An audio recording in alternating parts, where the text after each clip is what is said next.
네, 북한이 오늘 오전 동해상으로 탄도미사일 한 발을 발사했습니다. 올 들어 벌써 19번째인데요. 북한의 이딴 도발에 한반도의 군사적 긴장감이 높아지고 있습니다. 네, 또 일본 정부는 독도 영유권을 주장하는 방위백서를 발표하면서 독도 도발을 12년째 반복하고 있는데요. 오늘 전문가 모시고 자세한 이야기 나눠보겠습니다. 김열수 성신여대 교수, 양기호 성공회대 일본학과 교수 나오셨습니다. 네, 안녕하십니까? 안녕하세요. 오늘 아침에 갑작스러운 탄도미사일 소식이 전해지면서 아마 오늘 좀 김열수 교수님한테 많이 좀 여쭤봐야 될 것 같습니다. 오늘 아침에 전해진 소식인데 벌써 지난달에 한번 사드 배치 결정난 이후에 반발해서 한번 발사한 뒤에 한 보름 만인 것 같아요. 이번에 발사한 의도는 뭐라고 좀 보고 계신가요? 기본적으로는 김정은이가 올해 북한에 대한 이제 유엔의 제재가 발표되고 난 뒤에 이런 얘기를 했어요. 네.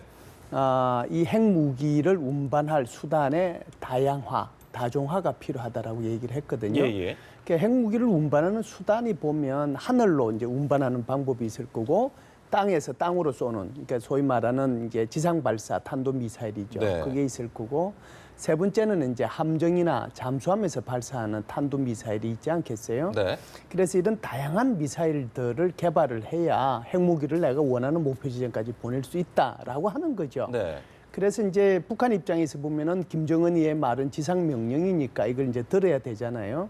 SLBM도 이제 계속 발사하고 있는 거고 지금 발사하고 있는 게 스카드, 노동, 무수단 해서 19번째 발사이긴 하지만 총 발사한 것은 32발 지금 발사를 한 거거든요.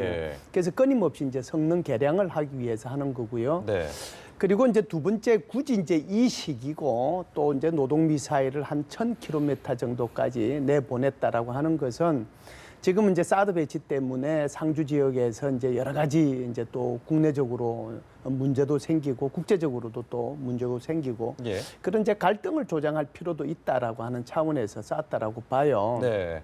그래서 한국에서 아무리 사드 배치를 하더라도 우리는 다양한 미사일 발사 수단이 있기 때문에 아무리 너희들이 이제 한국 보고 하는 얘기죠. 네. 다양한 그런 방어 수단을 가지고 배치를 하더라도 우리는 공격할 수 있는 능력이 있다라고 하는 것을 보여주고 있다고 봐야죠. 그렇군요. 예, 그 밖에도 또 최근에 사이버 테러도 있었고요. 또 재래식 난수 방송도 하지 않았습니까? 이건 또 어떤 의도라고 보십니까? 이제 북한이 가지고 있는 이제 기본적인 생각은 사이버 테러 같은 경우에는 지금 뭐 하루 이틀 된 게 아니잖아요. 이게 지금 뭐 거의 한 10년 역사를 가지고 있다라고 해도 과언이 아닌데 사이버에 종사하는 인원만 하더라도 어마어마하잖아요. 네네. 그래서 이들이 이제 가지고 있는 그런 능력들을 이제 끊임없이 시험하는 거죠. 시험하는 건데 단순히 이제 해킹하는 차원을 이제 넘어선 거거든요. 넘어서서 이제는 뭐 해킹을 넘어서서 뭐 디도스 공격까지도 하고 오히려 좀비 PC를 만들어서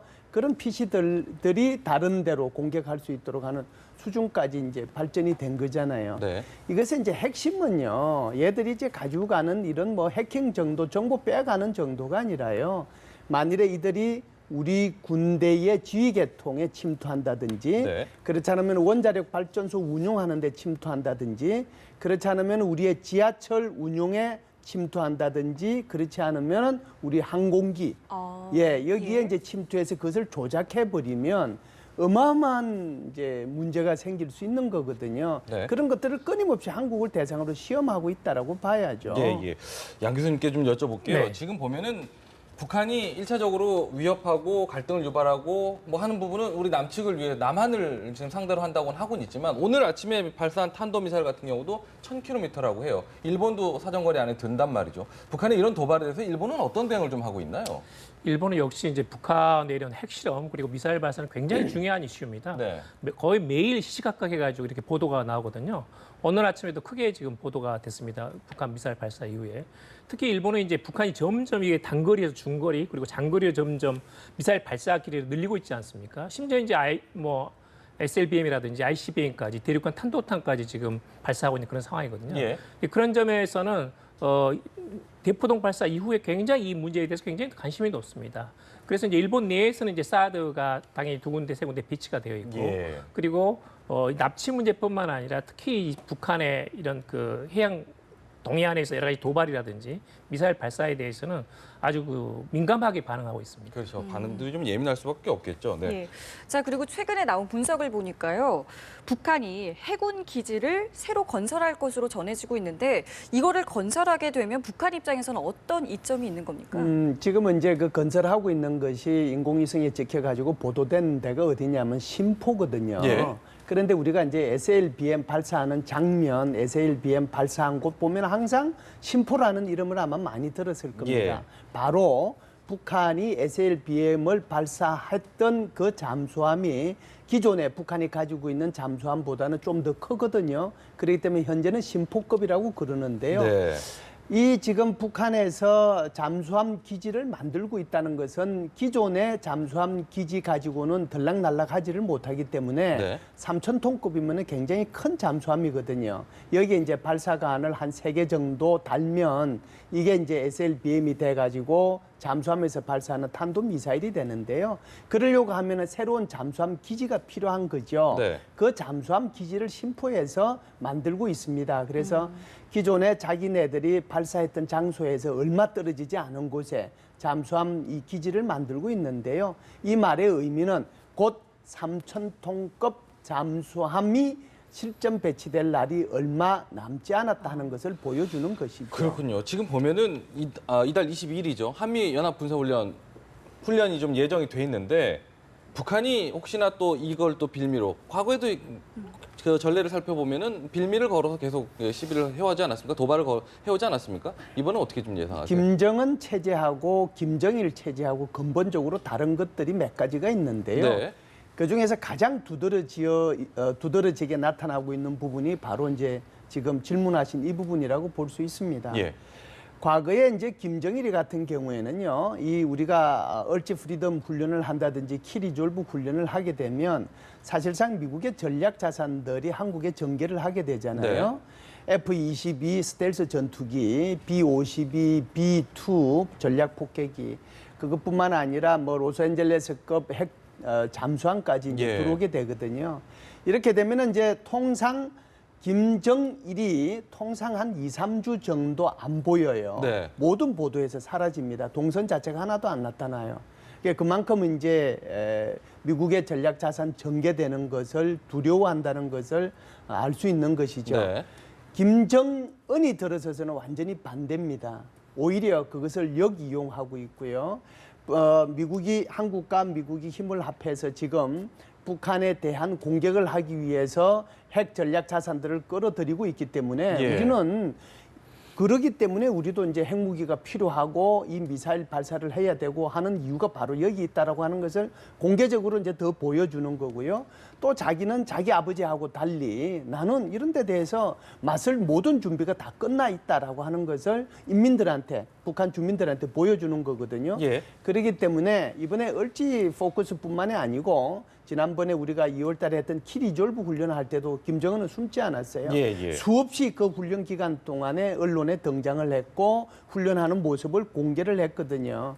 그렇기 때문에 이번에도 이런 얼지 훈련을 우리가 하게 되면 네. 김정은은 틀림없이 지금 말씀하셨던 것처럼 도발을 하게 될 텐데요. 네. 다양한 이제 방법이 있겠죠. 예. 국제적인 도발이 있을 거고 대남 도발이 있을 텐데요. 국제적인 도발을 한다라고 하면은 미사일의 성능 개량, 네. 또 사드 배치 아무리 해도 뭐 소용없다는 것을 계속 보여주기 위해서 또 북한 주민들을 단결시키기 위해서 그럴 필요도 있기 때문에 예. 그런 도발을 할 수 있고요. 그렇군요. 또 내일이면 북한이 작년도에 그 목함질에 도발한 지 1주년 되는 날이잖아요. 네, DMZ에서요. 그래서 이제 그런 우리 한국을 대상으로 NLL 상이나 또는 DMZ 상에서 그런 도발을 할 수도 있고 아까 우리 질문하신 것처럼 예. 그런 사이버 도발도 훨씬 더 강화된 형태로 사이버 도발도 할 수 있기 때문에 예. 오히려 이런 기회에 북한 입장에서 보면은 도발의 좋은 빌미로 삼고 다양한 도발을 감행할 가능성은 있다라고 봅니다. 그렇군요.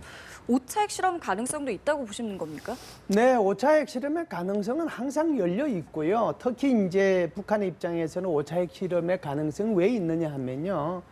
기회가 자기네들은 좋다고 보는 거죠. 예. 왜 그렇게 생각하느냐 하면 사드 배치 때문에 지금 북한 입장에서 사드 배치하는 것 가지고 반대하고도 있지만 중국과 러시아도 사드 배치에 대해서 반대하고 있잖아요. 네. 그렇게 된다라고 하는 것은 중국과 러시아가 소위 말하는 북한의 제재로부터 멀어질 수 있는 기회가 왔다라고 생각하는 거고 북한의 입장에서는 이 기회를 자기가 포착해야 되겠다라고 생각하는 거죠. 네. 그래서 만일에 이번에 핵실험을 하게 되면 정말 이것이 1월 6일 날 북한이 핵실험했을 때 어마어마한 대규모의 정말 역사상 가장 강력한 대북 제재 결의안이 통과가 돼서 지금 대북 제재가 실현되고 있잖아요. 그러면은 지금과 같은 상황이 계속되면 5차 핵실험 했다고 해서 그런 제재 결의안이 나올까? 오히려 이 기회가 되면 중국과 러시아가 대북 제재 결의안에 동의해 주지 않을 가능성이 더 크다라고 북한은 생각할 수 있는 거죠. 네. 그렇기 때문에 오히려 5차 핵실험의 가능성은 그런 대외적 상황을 보면 북한한테 유리하게 돌아간다라고 김정은이 오판할 수 있어요. 네, 그렇기 네. 때문에 그럴 가능성은 훨씬 더 커진다라고 볼 수 있습니다. 알겠습니다. 지금 박근혜 대통령까지 나서서 이제 뭐 사드 배치와 관련 설득을 하고 있지만 아직 국내에서 논란이 좀 계속이 되고 있는 상황입니다. 이런 가운데 이제 중국의 반응이 지금 저렇게 나오고 있단 말이에요. 중국 반응 어떻게 좀 평가를 하시나요? 예, 중국의 반응이 저렇게 나오리라고 하는 것은 아마 대한민국 사람들 모두가 예상할 수 있었던 부분이죠. 네, 그렇게 할 거라고 다 상상을 했던 거고요. 네. 그 상상의 틀에서 전혀 한치의 오차도 없이 지금 중국이 반응하고 있다라고 저는 봅니다. 네네. 그래서 중국이 지금 하고 있는 내용, 지금 이제 보도에서 나왔다시피 저 얘기하는 것을 보면 중국이 지금 하고 있는 것이 어떤 거예요? 한국 협박하고 있잖아요. 네네. 이게 지금 자기는 청나라고 한국은 조선 정도로 생각하는 거예요. 네. 말도 안 되는 얘기죠. 우리가 우리의 국가 안보를 위해서 내가 내 무기 체계를 미국과 한미 동맹의 틀 속에서 배치하는데 여기에 왜 중국이 감나라 배나라 얘기를 해요. 만일 감나라 배나라고 할 수 있으려고 하면 적어도 중국이 북한의 핵실험하는 것을 막았어야 되고 북한이 장거리 미사일 발사하는 걸 막았어야 됐죠. 예. 그래서 중국이 우리는 북한 핵실험 못하도록 했고 그리고 북한이 장거리 미사일 발사하지 못하도록 했다. 그런데 니들이 여기에 사드 배치하는 것은 문제가 있지 않느냐 이렇게 얘기하면 이것은 저는 수용 가능하다라고 봅니다. 그런데 대한 노력은 전혀 하지 않고 뒷문 가끔씩 열어주면서 오히려 대북 제재할 때 그리고 나서 한국에서 이거는 한국이 지금 죽고 사는 문제인데 네. 그렇잖아요. 죽고 사는 문제를 가지고 자기네들이 지금 이것 가지고 감나라 배나라고 얘기하는 것은 정말 대국이 아니라 소국의 그런 정말 태도다. 쏘갈머리 없는 예. 그런 태도를 지금 보여주고 있다라고 봐야죠. 네. 사실상 방송 용어에서 써서는 안 되는 말이지만 네. 지금 중국이 하는 행동을 보면요. 사실은 이보다 훨씬 더 강한 말을 써야 돼요. 네, 예. 네. 알겠습니다. 지금 한미일, 북중러 굉장히 좀 외교적으로 좀 갈등이 좀 점점점 양상이 좀 보이고 있는데 이럴 때 우리는 좀 어떤 태도를 좀 보여야 될까라고 보십니까? 일단은 지금 북한의 핵실험 이후에 지금 한국의 대북 제재가 지금 강화되고 있고 특히 이제 한국이 지금 사드 배치를 함으로써 중국하고 러시아가 지금 한국에 대해서 반발하고 있는 형국이거든요. 더구나 이제 중국 측에서는 사드 레이더가 적어도 1000km를 커버한다면 이 성주에서부터 중국까지 530km거든요. 그런 면에서는 이걸 중국을 지금 겨냥한 게 아니냐는 것이 일반적인 그 중국 내 생각이고 그렇죠. 그러다 보니까 중국 내 지한파들이 굉장히 지금 한국에 대해서 뭔가의 그런 그 보복 조치를 해야 된다는 그런 목소리가 굉장히 높습니다. 그런 점에서는 신냉전이라고 할까요? 어떤 북한과 중국과 러시아 그리고 한국과 일본과 그리고 미국이 하나가 돼가지고 조금 예. 더 다시 한번 냉전 상태로 되돌아가는 그런 상황입니다. 네. 그런 점에서는 우리가 사실은 이제 그 양면을 다 가지고 있어야 될 것 같아요. 하나는 이제 대북 제재를 지금 굉장히 강화시키고 있거든요. 유엔에서도 마찬가지고 전 세계에서 각종 다양한 모든 그 국제회의에서 대북 제재를 지금 강조를 하고 있는데 네. 반면에 너무나 지나치게 갈등 또는 대립 양성으로 가는 것은 또 바람직하지 않습니다. 어느 시점에서는 외교적인 수완을 발휘해가지고 대화 창구 또는 틀을 마련할 수 있는 그런 방안도 동시에 같이 가져가야 된다고 보고 이제는 적어도 대북 제재는 물론 계속 유지를 하되 그에 못지않게 이런 그 어려운 형국을 어떻게 풀어나갈 수 있는가에 대해서는 조금 더 내부에서 고민을 시작해야 될 그런 시점이다라고 봅니다. 전 잠깐 한 가지 좀 뜬 생각이 나서 그런데 잠시 뒤에 좀 이따 방위백서 이야기도 나눠보겠지만 일본과 우리나라의 관계도 사실 그 껄끄러운 부분도 물론 있지만 이 상황에서 중국과의 관계에 있어서 일본과 우리나라의 관계는 또 어떻게 엮어야 될까? 굉장히 복잡한 외교라는 게 복잡한 관계가 있지 않습니까? 어떻게 좀 해야 될까 싶어요. 지금은 이제 예전처럼 신냉전이라고 해서 구냉전과 다릅니다. 군행전에서는 한미일이 하나가 돼가지고 공산권에 대항하면 됐었거든요. 예. 지금 이제 한중 간의 경제적인 상호 의존도가 굉장히 높지 않습니까? 북한 핵 문제도 마찬가지고. 네. 반면에 한일 간의 영토 문제도 걸려 있고. 그렇지만 이제 한국은 어떤 면에서는 복잡한 고차 방정식을 하나씩 풀어나가야 되거든요. 네. 그런 점에서는 그야말로 한중 관계 또는 한미 동맹을 기초로 하되 한일 관계, 한중 관계뿐만 아니라 남북한 전체, 한반도 전체를 아우르는 어떤 시각 또는 비전이 나와야 됩니다. 네. 저는 적어도 지금 당장은 대북 제재가 불가피하지만 어느 시점에서는 남북 간의 대화를 시작을 하면서 한반도에서 한국의 여기저기 주도권을 확보를 해나가면서 중국 또는 일본을 설득할 수 있는 어떤 그런 그 장면 또는 어떤 그런 고지를 좀 확보를 해 나가야 됩니다. 예, 예. 지금은 그걸 이제 고민을 해야 될 시점입니다. 예, 우리 스스로 좀 역량을 좀 키워나갈 필요가 분명히 맞습니다. 있는 부분인 거죠. 네. 네. 자, 그리고 중국에서 요즘 한류가 굉장한 인기를 누리고 있는데 그 한류 콘텐츠에 대해서 좀 어느 정도 제재 들어갔다는 얘기가 있거든요. 이게 실제 그런 겁니까? 예, 뭐 충분히 가능하다라고 봐야죠. 아마 대국이 소국처럼 분명히 행동할 겁니다. 네. 그거 각오해야죠. 그 네. 정도 각오해야 되고요. 네. 제가 이제 아마 이걸 시청하시는 우리 국민들한테 좀 말씀드리고 싶은 것은 좀 베트남 사람처럼 의연했으면 좋겠다 이런 생각을 해요. 예. 제가 무슨 말씀을 드리고 싶으냐면 2014년도에 2년 전 얘기예요. 2014년도에 사실상 그 파라셀 군도라고 네네. 거기가 이제 그 중국하고 베트남하고 서로 영유권 주장하는 데거든요. 거기에요 10억 달러짜리 석유 그 탐사선을 중국이 거기다가 배치를 했어요. 그러니까 베트남이 난리가 났거든요. 군함을 못 보내니까 이제 어선들을 동원을 해가지고 거기에 방해 작업을 하니까 예. 중국도 군함을 참 동원하니까 그러니까 어선들을 동원해서 거기 방해 작업을 해서 서로 물대포도 쏘고 그랬어요. 네. 그러는 과정 속에서 이제 베트남 사람들이 좀 다쳤죠. 네. 그러니까 베트남에서 어떤 일이 있었느냐 하면 중국인이 운영하는 공장들 여기 불태웠어요. 엄청난 데모가 일어나고요. 그래서 그때 이제 한 21명이 죽고요. 그다음에 베트남 저기 중국 사람들 한 3,000명이 탈출해서 돌아갔거든요. 그러고 나서 그해 7월 달에 설거머니요. 석유 탐사선의 그 임무 원래 자기네들이 수행하려고 했던 임무는 종료됐다고 해서 석유 탐사선 그거 중국이 철수했어요. 제가 무슨 말씀을 드리려고 하느냐면 국가 간의 관계는 항상 좋은 관계도 있고 좀 덜 좋은 관계도 있어요. 네. 그런데 덜 좋은 관계가 올 거라고 생각해서 미리 납작 엎드리지 말아라. 네. 한 국가로서의 주권 국가로서의 품격과 품위를 지니고 행동해야 될 필요가 있다. 정부는 정부대로, 국민은 국민대로 그렇게 행동해야 된다는 거죠. 그런데 지금 한번 보세요. 아세안 10개 국가 중에서 중국하고 가장 교역 많이 하는 나라가 베트남이에요. 네, 네. 제가 무슨 말씀 드리려고 하느냐면 분명히 중국은 어떤 행동할 거예요. 사실상 WTO라는 세계 무역기구가 있기 때문에 직접적으로 한국을 제재하지는 못하지만 네. 지금 말씀하신 것처럼 한류 콘텐츠의 문제라든지 또는 통관 절차를 좀 까다롭게 한다든지 틀림없이 소국 같은 행동을 할 거예요. 네. 이거 우리 각오해야 돼요. 네. 이 정도 우리 각오하지 못하고 그것 때문에 미리 납작 엎드리면 그건 국가도 없는 거예요. 네, 네. 주권 국가의 국민도 아닌 겁니다. 예. 그래서 그 정도는 우리가 각오를 하고 베트남 사람처럼 좀 의연하게 대처했으면 좋겠다. 그런 말씀을 드리고 싶어요. 그런데요, 이게 이제 그렇게 의연하게 좀 대응을 했으면 좋겠다라는 기대하고 다르게 지금 보면은 이런 중국의 조치가 계속 나오다 보니까 혹시 이러다가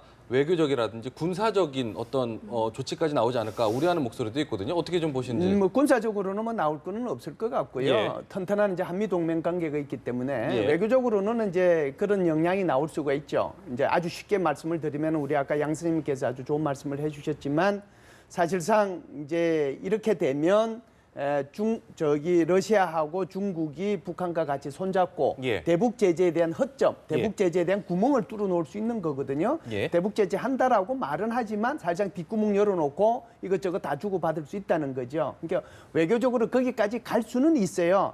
그런데 한번 보세요. 중국이라고 하는 나라는 G2라는 거예요. 예. 앞으로는 세계의 질서를 미국과 같이 만들어내고 이 질서를 지켜나가는 국가여야 되는 거예요. 그런데 북한이 지금 하고 있는 것은 유엔 안전보장이사의 결의안을 위반하는 거지 않습니까? 예. 탄도미사일을 적용한 어떤 기술을 가지고도 발사해서는 안 된다라고 하는 그 안전보장이사의 결의안을 위반하는 거고 핵실험을 해서는 안 된다라고 하는 안전보장이사의 결의안을 위반하는 거잖아요. 그게 뭐예요? 이게 국제 질서예요. 예. 그렇게 하면 안 된다는 거예요. 그런데 중국이 이러한 국제 질서를 자기가 지켜나가야 될 입장임에도 불구하고 오히려 거기에 대해서 뒷문을 열어둔다라고 하면 이걸 누가 강대국이라고 얘기하며 이걸 누가 앞으로 세계 질서를 이끌어 나갈 그런 국가 중에 하나라고 생각하겠어요. 예. 중국요. 이거 생각하고 있습니다. 그래서 알겠습니다. 제가 볼 때는요. 적어도 직접적으로는 대북 제재 못해 직접적으로는 한국에 대한 무역 제재 못해도요. 지금 질문하신 것처럼 분명히 한류 문제에 있어서 또는 통관 절차에 있어서 이런 짓 할 겁니다. 제가 왜 말씀드리냐면요. 필리핀하고 남중국해 문제 가지고 여러 가지 문제들이 있었고 6월 12일 날 소위 말해서 네덜란드에서 상설중재재판소에서 15개 필리핀이 제안한 것 중에서 14개 필리핀 말이 옳다라고 손들어줬잖아요. 중국이 한 게 뭔지 압니까? 베트남산 바나나 그거 수입하는 거 그거 금지시키겠다. 얼마나 졸부예요. 그러니까 이런 모습들을 전 세계에 보여주면 보여줄수록 중국의 입지는 줄어든다는 거예요. 그렇기 때문에 우리가 외교를 하더라도요. 지금 현재의 한국의 이익과 미래 이익을 중심에 놓고 흔들림 없이 중견국가로서 가야 되지 중국이 말 한마디 하다고 쑥 미국이 말 한마디 한다고 쑥 이렇게 가서는 안 된다라고 하는 거예요. 알겠습니다. 저희가 다음 소식도 전해드리겠습니다. 일본 정부가 매년 방위백서를 내고 있는데요. 올해로 12년 연속으로 독도는 일본 땅이라는 일방적인 주장을 또 실었다고 합니다. 네, 그리고 북한의 장거리 미사일이 미국 본토를 위협할 수 있다고도 지적을 했는데요. 도쿄에서 조준영 특파원입니다. 일본 방위성이 작성한 올해판 일본 방위백서. 일본의 고유 영토인 독도의 영토 문제가 여전히 미해결된 채로 존재하고 있다는 표현이 담겼습니다. 그뿐 아니라 백서에 등장하는 각종 지도에도 독도가 다케시마라는 일본식 표기와 함께 일본 땅으로 소개됐습니다. 독도가 일본 고유의 영토라는 주장이 일본 방위백서에 명시적으로 담긴 것은 고이즈미 주니치로 내각 때인 2005년부터 12년 연속입니다. 또 백서는 북한의 미사일 기술이 미국 본토를 위협할 수 있는 수준이라고 지적했습니다. 지난 2월 장거리 로켓 발사 결과를 근거로 북한이 1톤 이하의 탄두를 1만 킬로미터 이상 날려보내는 것이 이미 가능할 수 있다고 백서는 밝혔습니다. 북한에서 1만 킬로미터는 미국 서부 해안은 물론 중서부의 콜로라도주까지 커버합니다. 방위백서는 또 중국의 남중국해 영유권 주장에 대해 강하게 견제했습니다. 해양에서 기존 국제법 질서와는 맞지 않는 독자적인 주장에 근거해 힘을 배경으로 현상 변경 시도 등 고압적이라고 할 수 있는 대응을 계속하고 있다고 비판했습니다. 더불어 중국의 남중국해 도서지역 영유권 주장을 배척한 상설중재재판소의 지난달 판결 내용을 백서에 2차례 걸쳐 소개했습니다. 도쿄에서 연합뉴스 조준영입니다. 네, 일본의 방위백서 이야기를 좀 나눠보겠습니다. 지금 양 교수님, 이게 방위백서라는 내용 사실 뭐 많이들 이제 해마다 나왔기 때문에 12년째 나왔기 때문에 알만한 분은 아실 텐데 모르시는 분들을 위해서 좀 설명을 좀 해주셨으면 좋겠어요. 방위백서 어떤 목적을 갖고 이렇게 내는 건가요? 원래 이제 시작된 것은 나카소네 정권 때 나카소네가 방위상을 하던 때 그때 이제 1970년이거든요. 그러니까 시간은 꽤 됐습니다. 그런데 이제 일본 전체의 방위 정책이라든지 아니면 국가 전략이라든지 이런 것들이 담겨 있는 가장 대표적인 일본의 대외 전략을 알 수 있는 특히 군사 안보 전략을 잘 파악할 수 있는 그 백서입니다. 가장 대표적인 것이죠.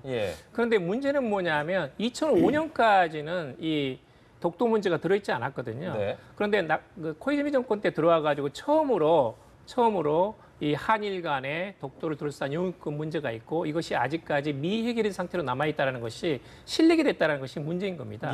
방위백서 자체는 2005년까지는 전혀 실리지가 않았습니다. 2005년 이후로 그러니까 올해 들어 12번째 계속 1년도 빠짐없이 독도가 미해결된 상태로 말하자면 영토 분쟁의 그것을 암시하는 굵기가 남아있다는 것이 문제죠. 독도는 일본 땅이라고 이제 12년째 계속 주장을 하고 있는데 사실 우리 정부는 왜 이렇게 소극적으로 대응하느냐라고 많은 분들이 또 생각을 하실 것 같아요. 이게 좀 강력하게 좀 어떻게 할 수 있는 방법은 없는 겁니까?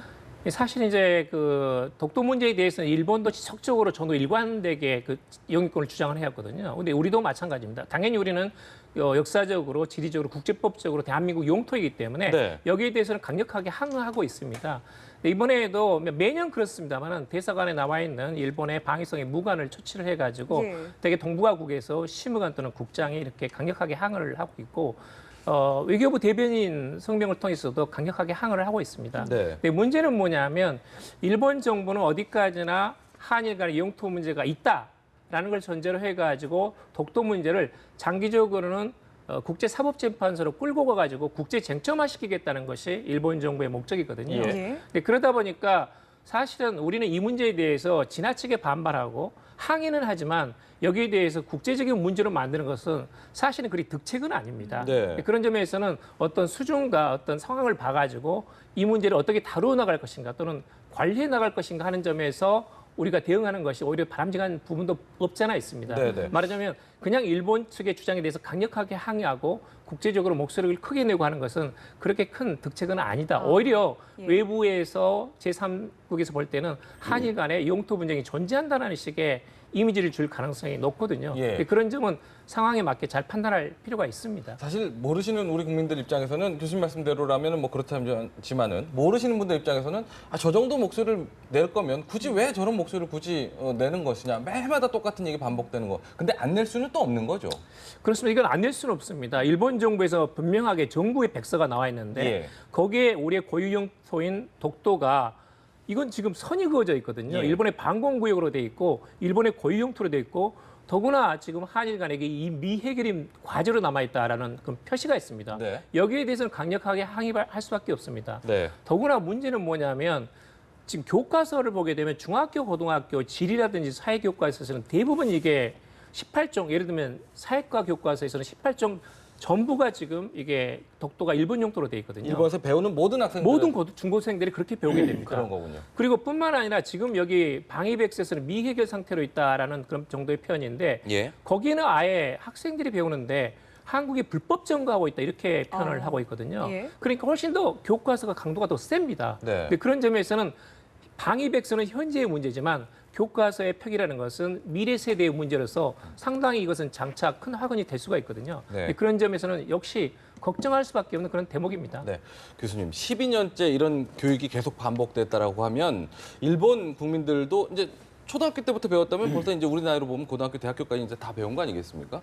그런 인식이 파다하게 이제 자리 잡았겠군요. 예, 지금 그 방위백서를 내면서 네. 그 방위백서 속에 우리 독도 얘기도 나왔지만 네. 거기에 그 센카쿠 이제 중국하고 영토 분쟁이 있는데죠. 예, 중국 예. 말로 하면 따오이따오라고 하는데 예. 그걸 얘기를 하면서 이런 얘기를 거기다가 해요. 네. 소위 말해서 힘으로 현상 변경을 해서는 안 된다. 네. 힘을 믿고 네, 네. 그 이게 중국 보고 한 얘기거든요. 네. 저는 똑같이 일본 보고 그런 얘기를 하고 싶어요. 일본이라는 나라의 힘, 네. 그 힘을 가지고 독도라는 대한민국 땅인데 이걸 가지고 자꾸 현상 변경시켜서는 안 된다. 그 얘기 하고 싶어요. 네. 자기들은 중국에 대해서 하고 있는 것에 대해서 힘으로 현상 변경시켜서는 안 된다라고 하는데 자기네들은 힘으로 가지고 지금 이걸 12년째 현상 변경을 시키려고 하고 있는 거잖아요. 예. 양 선생님께서 아주 정확하게 말씀하셨는데 지금의 독도 문제는요. 우리의 역사 속에서 우리가 그 우리의 역사를 어떻게 알아요? 우리가 그 역사책에 기록된 걸 보고 우리의 역사를 아는 거잖아요. 네. 그래서 독도는 현재의 문제이기도 하지만 사실상 더 큰 문제는 미래의 문제예요. 네. 왜 그러냐면 12년째 이렇게 싫어지고 또 교과서에 이렇게 싫어지게 되면 그 일본 학생들이 이제는 성년이 되면 어떻게 되겠어요? 예. 이거 독도 원래는 자기네들 다케시마가 자기네들 땅인데 이거 한국이 불법 점거하고 있네? 이렇게 생각을 한다면 미래의 한국과 일본과의 관계는 더 나빠지면 나빠지지 좋아질 일은 없잖아요. 예, 예. 그래서 일본이 점점 나쁜 길로 가고 있다 저는 그렇게 봅니다. 예, 예. 예. 자, 그리고 올해 방위백서 내용 중에 북한의 군사도발 가능성을 강조한 내용도 들어있었거든요. 이 이유는 뭐라고 보십니까? 사실 작년 2015년 같은 경우는 중국 문제가 많이 다뤄졌습니다. 그래서 올해는 특히 이제 북한 문제가 많이 다뤄진 게 큰 특징인데요. 작년 같은 경우에는 자민당에서 그 국방 부회가 있거든요. 그래서 일단 방위성에서 백서를 초안을 제출하니까 남중국해 문제, 중국의 해양 진출, 도서 분쟁 이 부분에 너무 표현이 약하다. 더 강력하게 일본의 주장을 실어라 해가지고 많이 실린 부분이 있습니다. 그래서 그런 면에서 본다면 올해는 특히 일본에서 북한 문제에 대해서 굉장히 많은 관심을 가지고 있다. 특히 이미 핵실험, 4차 핵실험까지 있지 않습니까? 그리고 지금 지속적으로 계속 이게 뭐 중거리 미사일, 뭐 고고도, 그다음에 장거리 미사일, 그리고 SLBM 이건 이건 심각한 위협입니다. 더구나 이제 한반도 유사시에는 역시 주일 미군 기지가 후방 기지가 될 수밖에 없거든요. 그러면 유사시에는 한반도 유사시에 예를 들면 전쟁이 발발했을 경우에는 주일 미군이 말하자면 우리를 지원하게 되고 그럴 경우에는 북한 측에서 원천 타격을 할 수 있습니다. 네. 말하자면 주일 미군 기지를 공격할 수도 있거든요. 그럼 미사일이 날아오고 만약에 거기에 미사일 속에 탄두가 들어있다는 것은 얼마든지 그것은 상상할 수 있는 일이거든요. 근데 그런 점에서는 북한의 위협이라는 것이 중국 못지않게 굉장히 커지고 있고 그것이 현실화되고 있고 일본에게서 가장 긴박한 중대한 사태로 점점 등장하고 있다는 것을 강조하는 그런 측면이 크다고 봅니다. 네, 네. 지금 일본에서 이제 아베 신조 일본 총리가 그 방위상 임명 문제로 지금 지목한 인물이 하나 있는데 이분이 극우 역사관으로 논란이 많다 이런 얘기가 나오던데 어떤 인물인지 좀 설명을 좀 해주시죠. 지금 이제 자민당 정무조사회장인데요. 네. 이나다 토모미는 원래 이제 그 변호사 출신입니다. 네. 그런데 뭐 이분이 어떻게 해가지고 이 정계에 입문하게 됐냐면 남경 대학살이 거짓이다. 네. 그래서 거기에 말려든 일본인들이 피해를 입었다 해가지고 거기 소송을 지원하는 변호사로 온 겁니다. 네. 그래서 남경 대학살이 조작됐다라는 것을 강조를 하면서 자민당 모임에서 강연을 했었는데 예. 거기에 자리에 있었던 아베 수상이 이건 대단한 마음에 맞는 사람들 해가지고 말하자면 발탁한 사람이거든요. 네, 네. 그리고 나서 정계에 입문한 사람입니다. 예. 근데 그러다 보니까 이런 중국의 역사 말하자면 그 어떤 진실에 대한 일본 측에서 본다면 역사 왜곡이다고 이렇게 억지를 부리는 겁니다. 예. 그리고 야스쿠니 문제에 대해서도 계속 참배하고 그리고 위안부는 강제징용은 없었다. 말하자면 굉장히 그 우위 DNA 측면에서는 아베 수상과 굉장히 그 통하는 아마 심정적으로 가장 잘 통하는 예, 그런 예. 그 심정 우익이 아닌가 하는 그런 생각이 듭니다. 그런 면에서는 말하자면 지금 방위 대신이라는 것은 이게 심정 우익이라는 것은 굉장히 곤란하거든요. 네, 가장 네. 현실적이고 냉철한 사람이 방위 대신이 돼야 되고 국방 전략 또는 안보 전략이라는 것은 가장 현실적이고 냉정한 상태에서 이것을 만들어 나가야 되는 겁니다. 네. 그런데 그런 어떤 심정을 가지면 특히 예를 들면 2011년 8월 달에 독도를 방문하겠다고 일본 국회의원 3명이 오지 않았습니까? 네, 네. 그 중에 한 명입니다. 그래서 그렇군요. 외교부에서 추방당한 사람이거든요. 예, 예. 근데 그런 면에서는 지금의 방위백서에서 독소를 다룬 거라든지 그다음에 차기 방위 대신으로서 내정설이 있다든지 하는 것은 사실은 한국으로서는 그런 반가운 일은 절대 아닙니다. 그렇군요. 그 지금 말씀하신 것처럼 뭐 아베 총리보다 더 구구여서 여자 아베다라는 얘기도 있고 심지어 맞습니다. 차기 총리감으로도 거론이 되고 있던데 현실화될 수 있을 가능성도 있다고 보십니까? 이제 일본에서 이번에 그 도쿄 도지사가 된 코이케 유리코라든지 그다음에 이나다 토모미라든지 말하자면 여성으로서 상당히 이제 지금 4번째 또는 9번째 국회의원 당선됐거든요. 그리고 자민당 정무조사회장을 거치고 대신을 거치게 되면 자연스럽게 차기 수상 후보감으로 올라가게 됩니다. 그런데 지금은 일본 민진당, 일본 야당 측에서 정권을 탈환할 가능성은 거의 없거든요. 그런 상태에서 자민당의 장기 집권이 계속된다면 아베 수상과 가장 코드가 잘 맞는 인사 또는 후보들이 차기 수상이 될 가능성은 항상 있습니다. 네. 그런 점에서는 이나다 토모비 차기 방위 대신 가능성이 있는 현재 지금 정치가도 항상 물망에 오를 수 있다는 것은 분명합니다. 네. 한 가지만 더 여쭤볼게요. 일본군 위안부 문제와 관련해서 화해치유재단 지난주 출범을 했거든요. 이와 관련해서 지금 일본의 태도가 분명히 뭐 저희는 뭐 일부 예상을 좀 하긴 했지만 지금 벌써 또 딴소리를 하고 있는 분위기가 나오고 있습니다. 지금 어떻게 좀 보고 계신가요? 지금 그 10억 엔을 내는 것에 대해서 예를 들면 소녀상이 이전돼야 된다. 네. 그리고 또 하나는 이것은 배상금이 아니다. 그리고 예를 들면 지금 전 야당 대표가 독도를 방문했는데 그것과 또 연계해가지고 10억 엔을 내서는 안 된다는 것이 지금 일본 자민당 내에서 이야기가 나오고 있거든요. 네, 네. 그러니까 이것은 사실은 작년 12월 28일에 한일 외교장관 하부에 있는 내용이긴 한데 말하자면 일본 정부가 전액을 출연을 해가지고 그걸로 재단을 설립한다. 한국 측이 그걸 운영한다는 것은 하부가 된 내용인데 사실은 그 부분에 대해서는 명백하게 당시 12월 28일, 작년 12월 28일에 일본 정부가 책임을 통감한다. 그리고 이것은 치유를 위해서 쓰이게 된다라는 것을 분명히 이야기를 했거든요. 그런데 이걸 가지고 지금 배상금이 아니다. 그다음에 소녀상 이전과 결부시키는 것은 사실은 이건 당시 취지가 맞지 않습니다. 그러니까 12월 28일은 일본 정부가 책임을 통감하고 그에 대한 대가로서 일본 정부가 재원을 출연한다는 것이 기본 룰인데 이 룰에 대해서 지금 이상한 엉뚱한 말을 지금 하고 있거든요. 근데 그런 점에서는 이 출연금에 대해서 한일 간의 앞으로 갈등 사항이 번질 가능성이 있습니다. 말하자면 외교 당국 간에는 합의가 됐는데 일본이나 한국 국내에서 그 합의를 수용할 수 있는 토대를 만들 때는 아직까지 조금 더 시간이 더 필요하고 적어도 여기에 대해서는 굉장히 부정적인 입장이 한국 내에서 강하기 때문에 앞으로 전도가 난망하다. 그 말씀을 좀 드리고 싶습니다. 뭐 심지어 일본 대사관 앞에 소녀상을 철거해야 된다는 이야기도 나오고 있거든요. 어떻게 보셨습니까? 지금 우리 연합뉴스 바로 앞에 여기에 그렇죠. 소녀상이 있지 않습니까? 제가 이쪽으로 올 때마다 그 소녀상을 거쳐서 오는데요. 사실상 이것은 그 작년도 연말에 일본하고 합의를 할 때 소녀상 문제는 전혀 언급이 된 적이 없어요. 그렇기 때문에 그것은 전혀 이제 별개의 문제임에도 불구하고 일본 입장에서는 이걸 계속 연계시키고 싶어 하는 거죠. 쫀쫀한 일본의 그런 속내를 정확하게 보여주고 있다 이렇게 볼 수 있습니다. 말씀대로 하면 졸렬한 중국과 쫀쫀한 일본 사이에서 우리가 어떤 역할을 해야 되는지 굉장히 외교 역량이 중요한 상황이겠군요. 정말 일본 방위상 같은 이제 이나다 같은 사람은 정말 안 됐으면 좋겠다는 생각해요. 간섭할 수 있으면 간섭 좀 했으면 좋겠다는 생각까지 들 정도입니다. 여기서 이야기 마무리하겠습니다. 김열수 성신여대 교수, 양기호 성공회대 일본학과 교수와 함께했습니다. 오늘 말씀 고맙습니다.